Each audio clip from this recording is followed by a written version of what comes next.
हमने देखा कि भाई जब 0 डिग्री होता है तो वहां पर टेम्परेचर हाई, क्योंकि इक्वेटर की वजह से सन की लाइट डायरेक्ट पड़ती है। और इसकी वजह से टेम्परेचर हाई तो ऊपर की तरफ एयर जाती है, और एयर ऊपर की तरफ जब जाती है तो उस वजह से लो प्रेशर बनता है। वहीं अपोजिट हाई प्रेशर। इन्होंने दूसरी बात बोली, हमने पूछा कि भाई एक चीज और बताओ कि इन दोनों हाई प्रेशर ये वाले जोन से डायरेक्शन, जो आपने बोला हाई प्रेशर से लो प्रेशर चलती है, तो हमें कैसे पता चलेगा कि भाई एयर इधर से आएगी या इधर से आएगी? तो इन्होंने बोला देखो भाई लो प्रेशर इधर है, तो इसका मतलब नीचे की तरफ साउथ पोल से, और दूसरा नॉर्थ पोल से इक्वेटर की तरफ ठंडी जो हवाएं वो आती हैं। और वही अपोजिट होता है किसमें?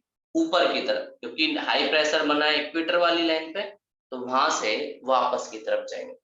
और आप जब करंट के बारे में पढ़ोगे, वार्म करंट और कोल्ड करंट, तो आपको वहां दिखेगा कि भाई हाई प्रेशर से लो प्रेशर जो हमारे पोल वाले एरिया से नीचे की तरफ इक्वेटर की तरफ ठंडी हवाएं आती है, और वहीं इक्वेटर से पोल की तरफ गर्म हवाएं जाती हैं। और इसी वजह से इन एयर प्रेशर की वजह से हमारी अर्थ का जो टेम्परेचर है मेंटेन रहता है। अगर कोल्ड एयर सिर्फ कोल्ड एयर की तरफ रहती, तो इसका मतलब वहां का सारा जो एरिया है वो फ्रीज हो जाता। तो यूके, ब्रिटेन, यहाँ के जो एरिया हैं, वहां पर कोई पोर्ट ऐसा नहीं होता जो 24 आवर्स या पूरे ईयर खुल पाता। तो वो खुल इसीलिए पाता है क्योंकि ये हाई प्रेशर से लो प्रेशर जो डायरेक्शन होती है विंड की, उससे इम्पैक्ट पड़ता है। तो वो कोल्ड एरिया में होने की वजह से तब भी इन एयर प्रेशर में चेंज होने की वजह से वहां पर जो पोर्ट है वो पूरे एरिया खुल पाते हैं। तो इन्होंने बोला है इसका इम्पैक्ट हमारी अर्थ पर पड़ता है। लेकिन उन्होंने बोला ऐसा नहीं है सिर्फ हमें 3 लेयर दिखाई देती है, इसको इम्पैक्ट करने वाला सिर्फ प्रेशर एक रीजन नहीं है। अभी तो हमने सिंपल वे में डाल लिया कि भाई इधर से इधर प्रेशर चला, इधर से इधर प्रेशर चला। बोले नहीं, इसके अलावा भी और भी इंपॉर्टेंट फैक्टर हैं जो इन विंड की डायरेक्शन को और भी सारी चीजों को एक इम्पैक्ट डालते हैं। तो उसको भी जानना हमें बहुत जरूरी होता है कि भाई कैसे विंड की डायरेक्शन या प्रेशर उस पर इम्पैक्ट डालता है। तो ये बोलता है देखो उसमें और इम्पोर्टेंट पार्ट्स में से एक सबसे बड़ा इम्पोर्टेंट पार्ट है टेम्परेचर। टेम्परेचर का लेसन जानना हमें बहुत जरूरी है। तो पहली बात, एयर प्रेशर को डिसाइड करने वाले फैक्टर अभी तो हमने सिंपल वे में एक तरीके से जान लिया। तो फैक्टर्स में और भी फैक्टर इन्वॉल्व है प्रेशर के अलावा। पहला फैक्टर जो है वो क्या है? टेम्परेचर।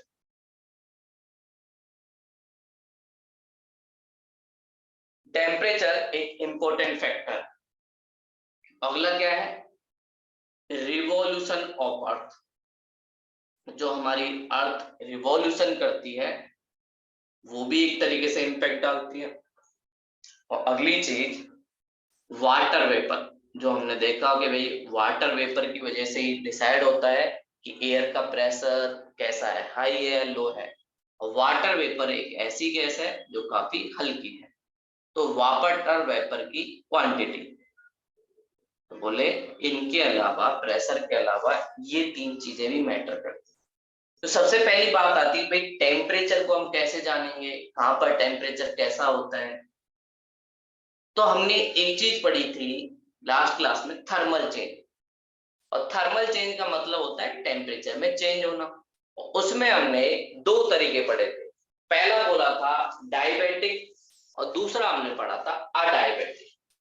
डायबेटिक वाला प्रोसेस क्या कहता है कि भाई जब दो चीजें आपस में मिलती हैं और उनमें टेम्परेचर में डिफरेंस होता है, तो ट्रांसफर ऑफ टेम्परेचर की वजह से कुछ ना कुछ चीजें चेंज होती हैं। तो सबसे पहले हम डायबेटिक प्रोसेस से ही जानते हैं कि भाई टेम्परेचर और प्रेशर के बीच क्या रिलेशन होता है। तो डायबेटिक थर्मल चेंज, ये क्या चीज बोलता था कि भाई दो एलिमेंट्स के बीच जब आसपास रहते हैं, इसका टेम्परेचर हाई, इसका टेम्परेचर कम, तो इनके बीच एनर्जी का ट्रांसफर होता है। एनर्जी के ट्रांसफर की वजह से कहीं ना कहीं कुछ चीजें चेंज होती हैं।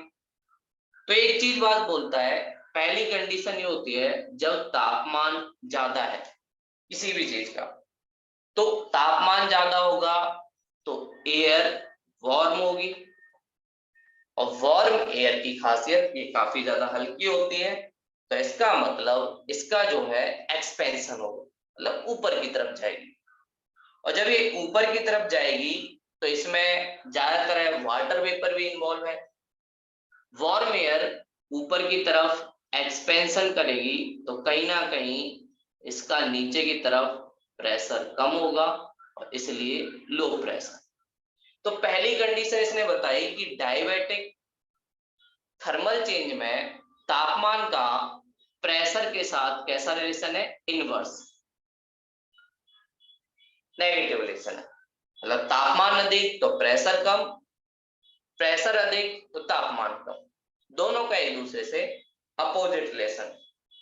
दूसरा ये बोलता है, सेकंड कंडीशन हो सकती है कि भाई ये वाला जो पार्ट है जिसका टेम्परेचर कम था, पहले से ही टेम्परेचर कम है, तो ये इसका मतलब कोल्ड एयर, इसके पास कोल्ड एयर, और कोल्ड एयर की खासियत नीचे की तरफ आए, तो इसका मतलब इसका जो वॉल्यूम है वो कम होगा, कॉन्ट्रैक्शन होगा, और जब कॉन्ट्रैक्शन होगा तो कहीं ना कहीं प्रेशर बढ़ेगा, क्योंकि डेंसिटी के साथ प्रेशर का पॉजिटिव रिलेशन है। तो एक चीज बोलता है, इससे हमें एक चीज क्लियर हुई कि टेम्परेचर और प्रेशर एक दूसरे से इनवर्स रिलेशन में है या नेगेटिव रिलेशन में।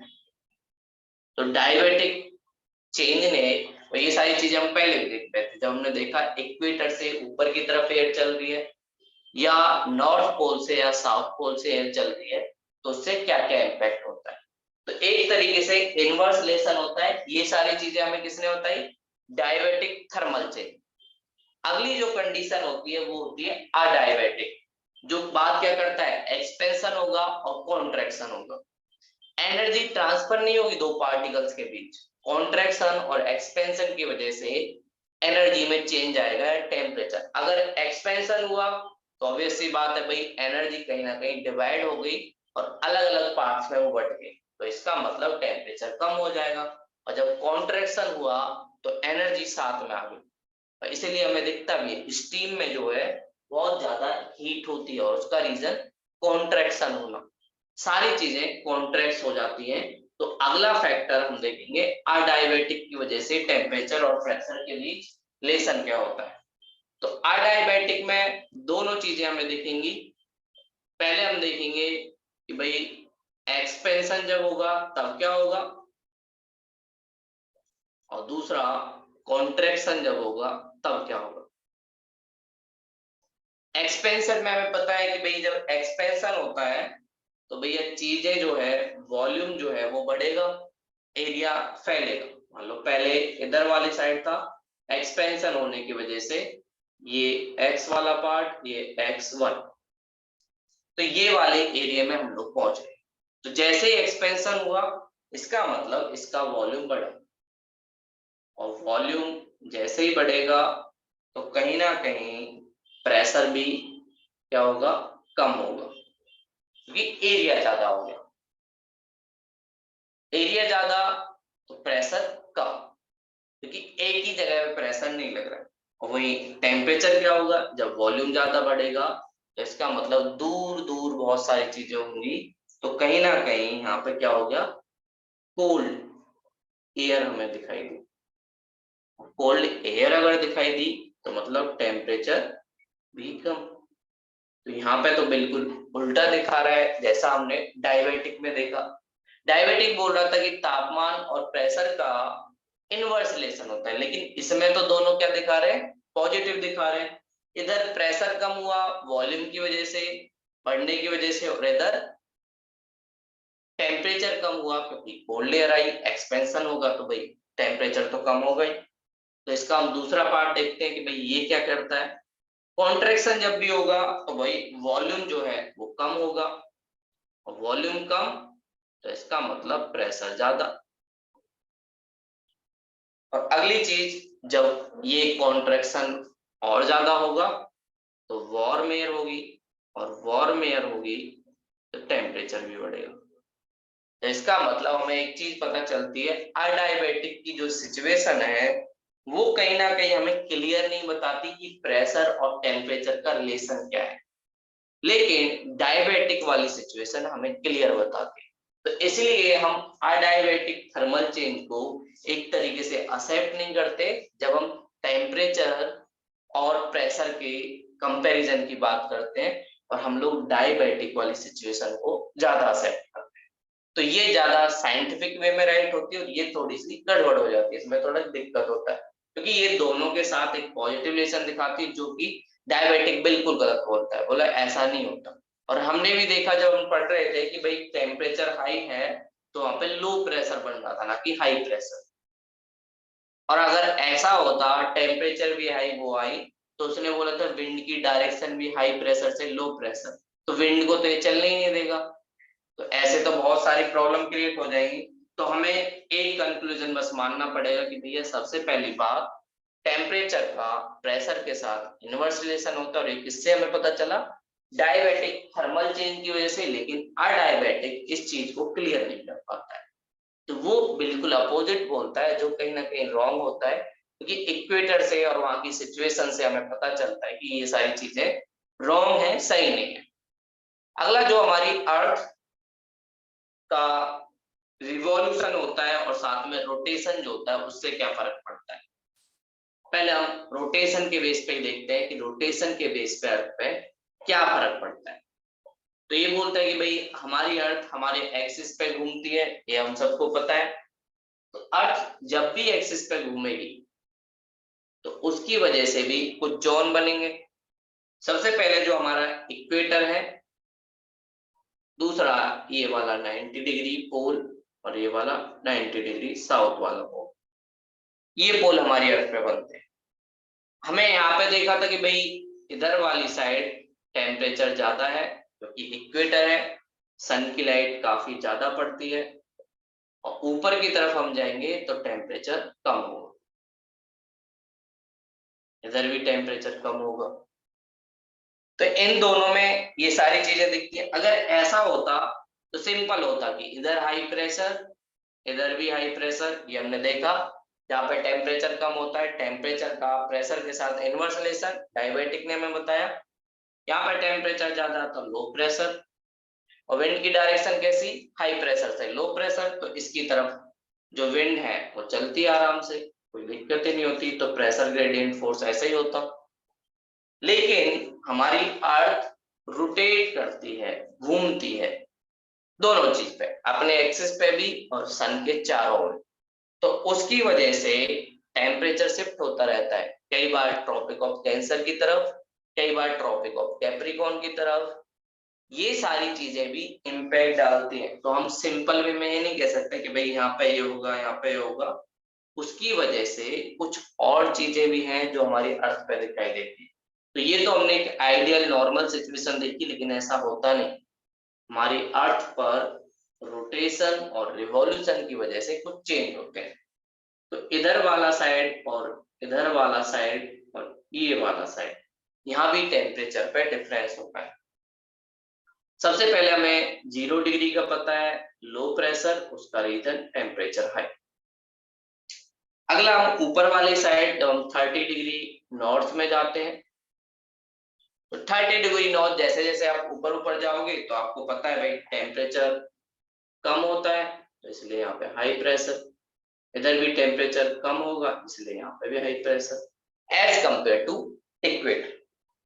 उसके बाद क्या होगा, ये वाला जो है नॉर्थ पोल में हमें पता है 90 डिग्री काफी ज्यादा सर्दी होती है, तो टेम्परेचर कम, इधर हाई प्रेशर।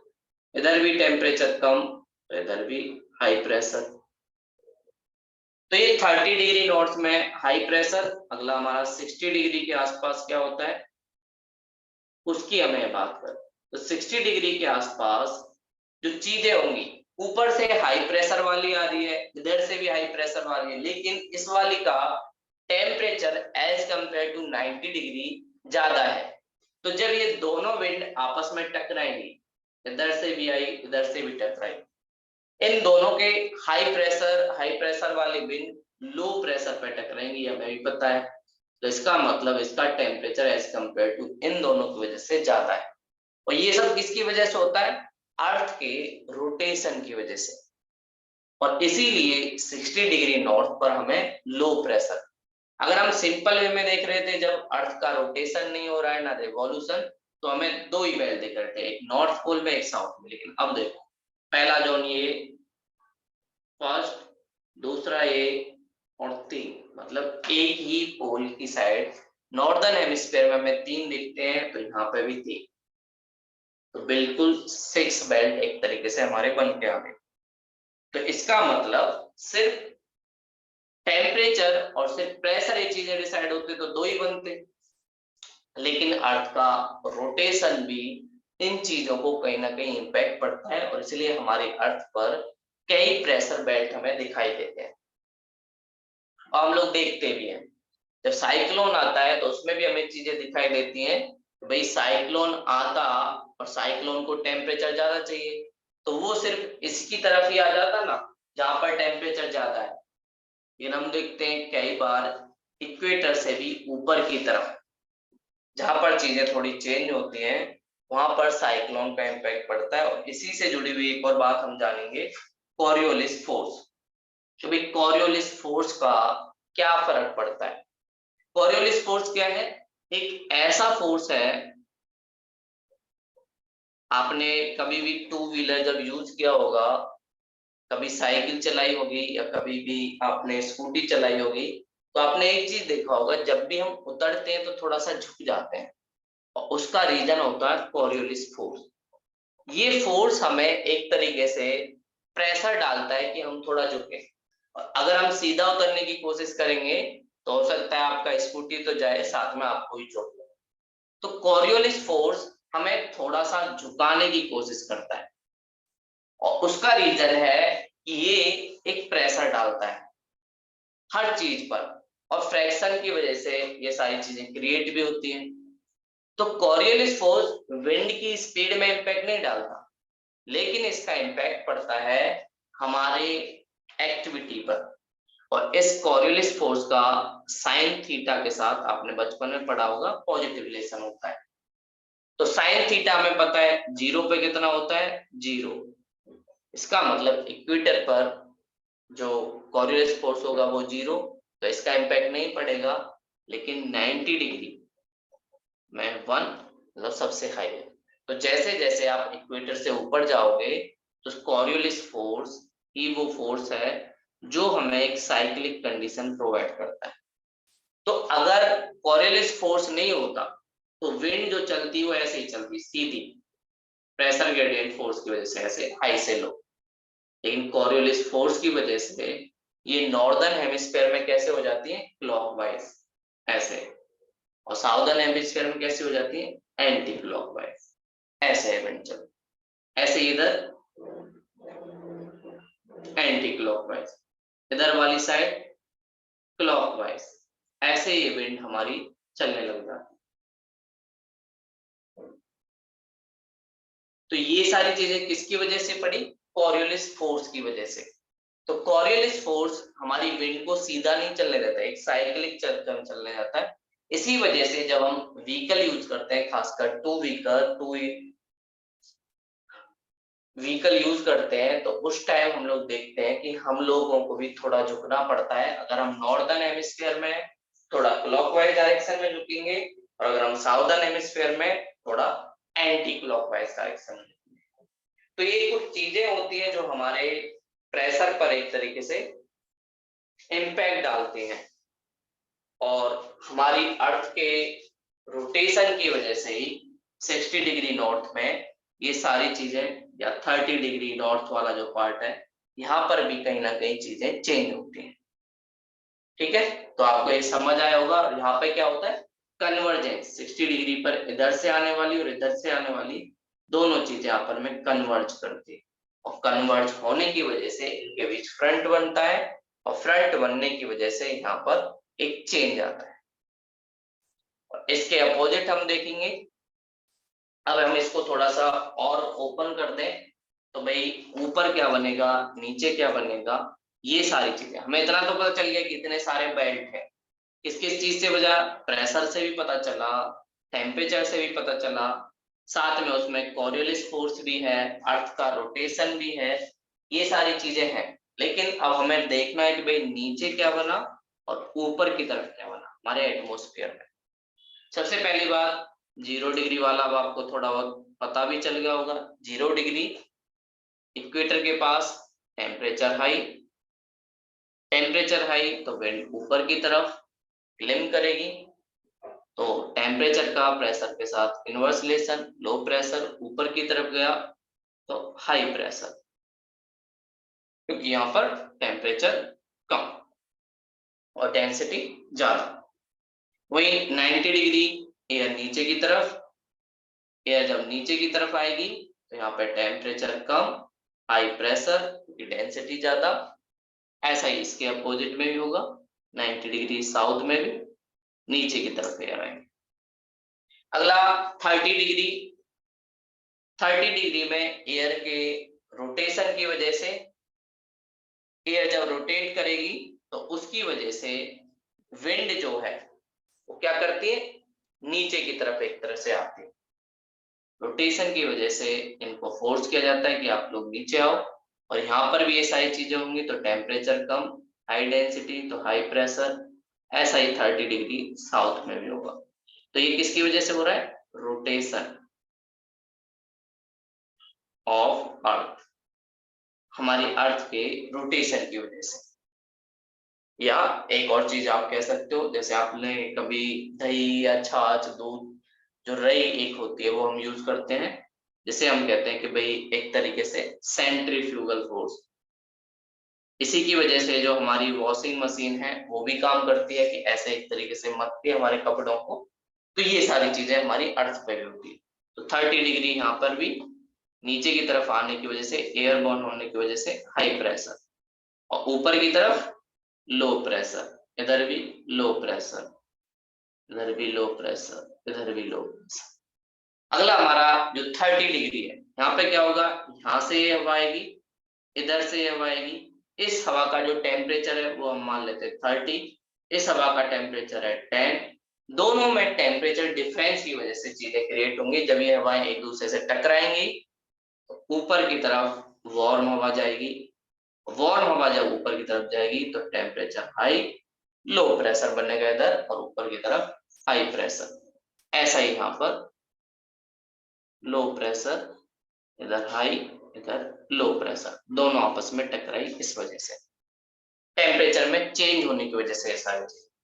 तो हमें एक चीज पता चला, 90 डिग्री वाली और इक्वेटर वाली वो तो टेम्परेचर की वजह से, और 30 डिग्री वाली रोटेशन की वजह से, और 60 डिग्री वाली टेम्परेचर में डिफरेंस की वजह से हमारी अर्थ पर कुछ चीजें बनाती।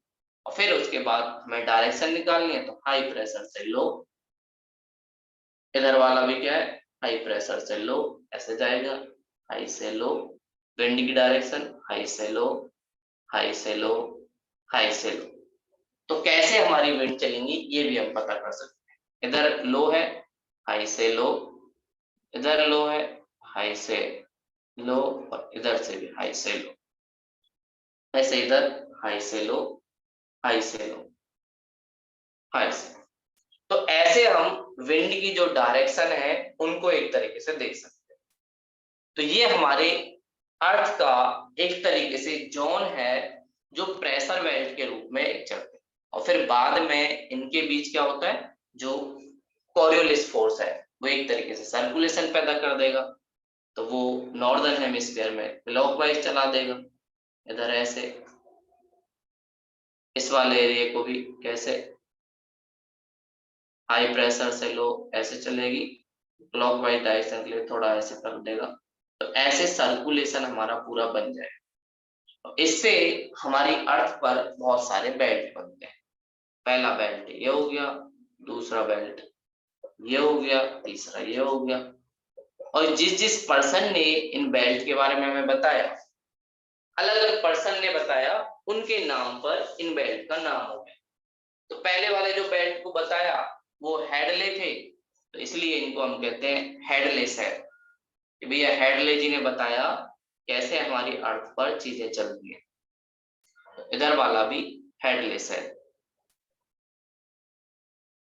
0 से 30 डिग्री के बारे में हमें हेडले जी ने बताया। अगला जो सेकंड वाला है उसे हमें फ्रेल जी ने बताया, तो उनके नाम पे हमने रख दिया फ्रेल सेल। ये आपसे पूछा जाता है कि भाई कौन से कौन सा डिग्री कौन से सेल होता है, तो याद रखना ये वाला है फ्रेल सेल। अगला जो लास्ट वाला है ये पोलर के पास बनता है, तो इसे हम कहते हैं पोलर सेल। ये वाला भी पोलर सेल। तो हर हेमिस्फीयर में 3-3 सेल हमें दिखाई देती है। ठीक है, तो हर हेमिस्फीयर में 3 सेल दिखाई देती है, और ये दाब, टेम्परेचर और इनके बीच जो रिलेशन है और अर्थ का रोटेशन, साथ में कोरियोलिस फोर्स, इन सब के मिले जुले सारी चीजें, उस वजह से ये सारी चीजें हमें दिखाई देती है। और आपको एक चीज और पता चली होगी भाई, ये दो जो जोन है 30 और 60 डिग्री, ये कैसे आर्टिफिशियल तरीके से डेवलप हुए हैं, और पहले वाले वैसे ही नॉर्मल तरीके से। ठीक है, तो आपको प्रेशर और टेम्परेचर के बीच क्या डिफरेंस होता है, कैसे हमारे अर्थ पर हेडले, फ्रेल ये सेल बनती हैं वो भी समझ आया होगा, हाई प्रेशर से लो प्रेशर। कैसे हमने ये डायग्राम बनाया कि भाई 0 डिग्री पर टेम्परेचर हाई, ऊपर की तरफ विंड गई, उसकी वजह से कैसे चीजें चेंज हुई। तो ऐसे हमारी अर्थ पर ये सेल 6 सेल जो है वो दिखाई देती हैं। ठीक है, तो अगला हम अब थोड़ा मैथ की तरफ चलते हैं। कल हम लोगों ने लेक्स देखी थी, आज हम थोड़ा सा कुछ इंपोर्टेंट रिवर देखेंगे। Important river of north America. तो आप मैप निकाल लेना, ये वाला फोटो जरूर बना लेना, अगर इसमें नहीं बन पाए तो वीडियो जो रिकॉर्डिंग देखो तो उस टाइम बना लेना। ठीक है, तो आगे बहुत काम आएगा। हेडले, फ्रेल और पोलर सेल ये कैसे बनती है और क्या क्या रीजन होती है। ठीक है, तो मैं मिटा देता हूँ, अब हम थोड़ी सी रिवर देख लेते हैं। Northern American river. तो नॉर्दर्न अमेरिका का आप मैप निकाल लेना। आपको जो नॉर्दर्न अमेरिका का मैप मिलेगा, एक तरफ फिजिकल मैप होगा, एक तरफ पॉलिटिकल। आपको 82 पेज नंबर 82 जो आप मैप लेके आए हो उसी में दिखेगा नॉर्दर्न अमेरिका। और वहां की कुछ इंपोर्टेंट रिवर है, उनके बारे में हम जानेंगे, साथ में उन रिवर के आसपास के जोन में क्या क्या चीजें हैं उसको भी हम जानेंगे। सबसे पहले एक रिवर आपको अलास्का वाली साइड दिखेगी। याद है हमने ऊपर की तरफ अलास्का देखा था, जहाँ पे हमने अलास्का रेंज और वो सारी चीजें देखी थी। वहां पर एक रिवर होगी, अगर मैं लिख देता हूँ इम्पोर्टेंट, अगर आपके पास हाइलाइटर है तो उससे भी मार्क करते जाना। River of north America continent. सबसे पहले हमें दिखेगी यूकॉन। यूकॉन ये रिवर का है अलास्का वाली साइड, और किस किस के बीच से जाती है, एक तरफ आप देखोगे ब्रुक्स रेंज, दूसरी तरफ देखोगे अलास्का रेंज। इन दोनों से ये रिवर, इधर ब्रुक्स इधर अलास्का, इन दोनों के बीच से यूकॉन रिवर जाती है। और इस जोन से निकलने के बाद ये बेरिंग सी में गिर जाती है। इधर वाली साइड आपको दिखेगा, ये सबसे ऊपर वाला है, यहाँ पर ये ब्रुक्स रेंज, इधर वाली साइड अलास्का रेंज, और यहाँ से यूकॉन रिवर और बेरिंग सी में गिर जाएगी। तो ये हमारी सबसे पहली रिवर है यूकॉन रिवर, जो बेरिंग सी की तरफ एक तरीके से गिर जाती है। अगला आपको दिखेगी मैकेंजी। मैकेंजी एक इंपोर्टेंट रिवर है, किसकी, कनाडा की।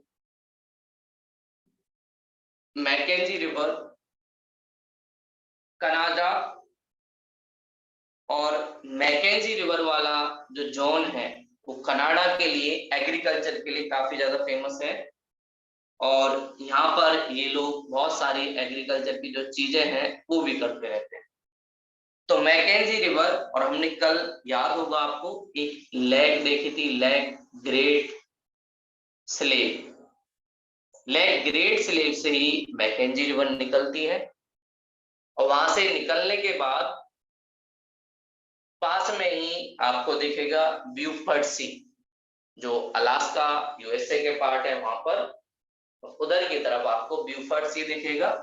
तो ये ग्रेट स्लेव लेक से निकलने के बाद ब्यूफर्ड सी की साइड जाती है मैकेंजी रिवर, और ये कनाडा की सबसे लार्जेस्ट रिवर भी है। Canada largest river. तो आपसे जब मैच करने के लिए आएगा तो याद रखना मैकेंजी रिवर कनाडा में है, और कनाडा की ग्रेट स्लेव झील से निकलती है और फिर उसके बाद ब्यूफर्ड सी में गिर जाती है। ये इसकी एक होम रिवर।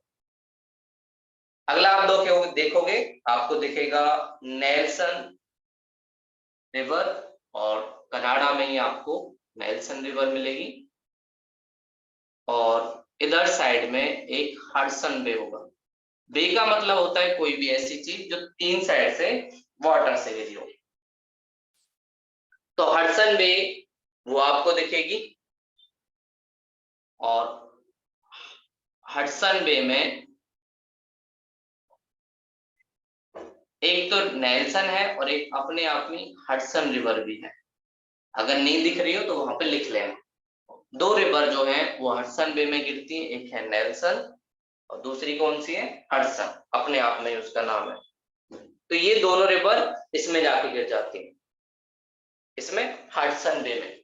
ये भी कनाडा की कुछ इंपोर्टेंट रिवरों में से एक है। अगला जो आपको दिखेगा ओंटारियो। आपको याद होगा हमने लेक ओंटारियो देखा था, जब ग्रेट लेक्स ऑफ अमेरिका हम लोग देख रहे थे, ड्रिंकिंग वाटर वाली, क्लीन वाटर वाली, उन्हीं में से एक लेक जिसका नाम है सेंट लॉरेंस। सेंट लॉरेंस जो लेक है वो कहां से लिखती है, लेक ओंटारियो।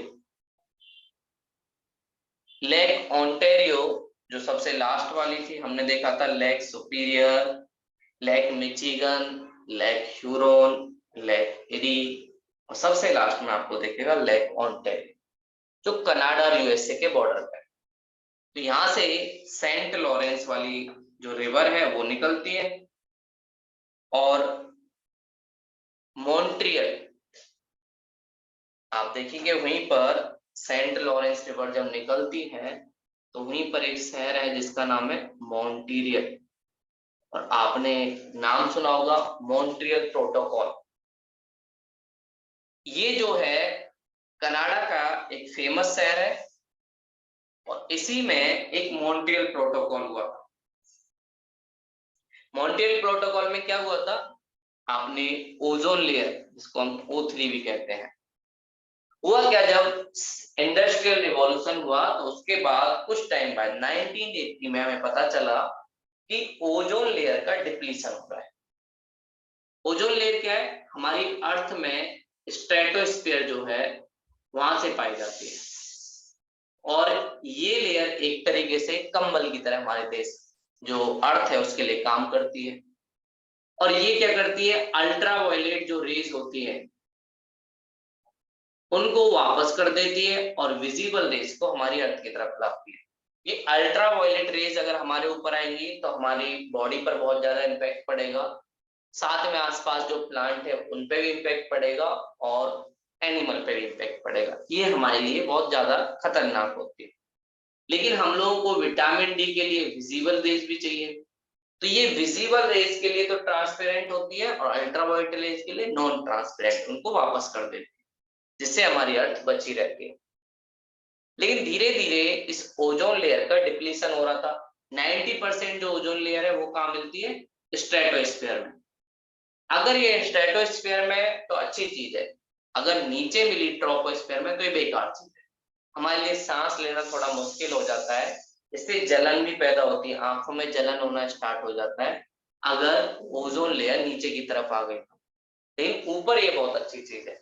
तो इसी चीज को सेव करने के लिए सारे देश के लोग एक साथ आए और मॉन्ट्रियल प्रोटोकॉल किया कनाडा में। तो याद रखना मॉन्ट्रियल प्रोटोकॉल ओजोन लेयर से रिलेटेड है, जिसे हम क्लाइमेट चेंज के खिलाफ एक तरीके से यूज करते हैं। और ये सब कैसे होता है, हम लोग बहुत सारी चीजें यूज करते हैं, जैसे CFC, क्लोरोफ्लोरोकार्बन, हमारे रेफ्रिजरेटर में, हमारे बहुत सारे मॉडर्न इक्विपमेंट में हम लोग चार्जर यूज करते हैं, उसमें भी ये क्लोरोफ्लोरोकार्बन होता है। और ये क्लोरो क्या होता है, इस ओजोन के जो एलिमेंट है इनके साथ ज्वाइंट हो जाता है और ओजोन को अलग कर देता है। और धीरे धीरे एक टाइम ऐसा आया कि ओजोन लेयर काफी ज्यादा डिप्लीट हो। लेकिन अच्छी बात यह है, इस मॉन्ट्रियल प्रोटोकॉल ने अच्छा काम किया, सब देशों ने अपने टारगेट अचीव किए, और उसकी वजह से अब ओजोन लेयर का 99% जो पार्ट है वो हम लोग सही से कर चुके हैं। और लेक ओंटारियो, सेंट लॉरेंस पे ही हमने कल एक और देखा था जिसका नाम है क्यूबेक। क्यूबेक क्या है, कनाडा में एक शहर है, और इसे कनाडा में फ्रेंच सिटी कहा जाता है, क्योंकि इस क्यूबेक के पास जितने लोग रहते हैं इस शहर में मैक्सिमम लोग फ्रेंच भाषा बोलते हैं, क्योंकि पहले ये यूके का कॉलोनी हुआ करता था, तो बहुत सारे यूरोपियन लोग यहाँ आते थे, तो फ्रांस वाले भी आए। साथ में आपने सुना होगा कि अमेरिकन रिवॉल्यूशन में फ्रांस वालों ने काफी ज्यादा इंपॉर्टेंट रोल प्ले किया, तो उनके सैनिक यहाँ आते रहते थे। तो ये क्यूबेक में बहुत सारे फ्रांस के लोग आके रहने लगे, इसीलिए इसको फ्रेंच सिटी कहा जाता है, कनाडा का। और क्यूबेक जो है कनाडा का सबसे बड़ा पोर्ट भी है। तो कनाडा का सेंट लॉरेंस के पास क्यूबेक सबसे, तो सेंट लॉरेंस जो हमने देखा लेक ओंटारियो से, वहां पर दो शहर हमने देखे, एक मॉन्ट्रियल जहाँ पे मॉन्ट्रियल प्रोटोकॉल देखा ओजोन लेयर को बचाने के लिए, दूसरा हमने देखा क्यूबेक जो एक तरीके से एक इम्पोर्टेंट पार्ट है, और यहाँ पर फ्रेंच के जो लैंग्वेज बोलने वाले लोग रहते हैं, और इम्पोर्टेंट पोर्ट भी है रिवर के पास इसका, कनाडा का। तो ये सारी रिवर हमने नॉर्थ अमेरिका में किसकी देखी, कनाडा की। कल हम जो देखेंगे वो देखेंगे यूएसए की कुछ इंपोर्टेंट रिवर। तो आप एक बार अपने मैप में भी खुद भी ये सारी चीजें देखना, और उसके बाद कुछ डाउट हो तो मुझे बताना। ठीक है सृष्टि जी, कुछ पूछना है आपको?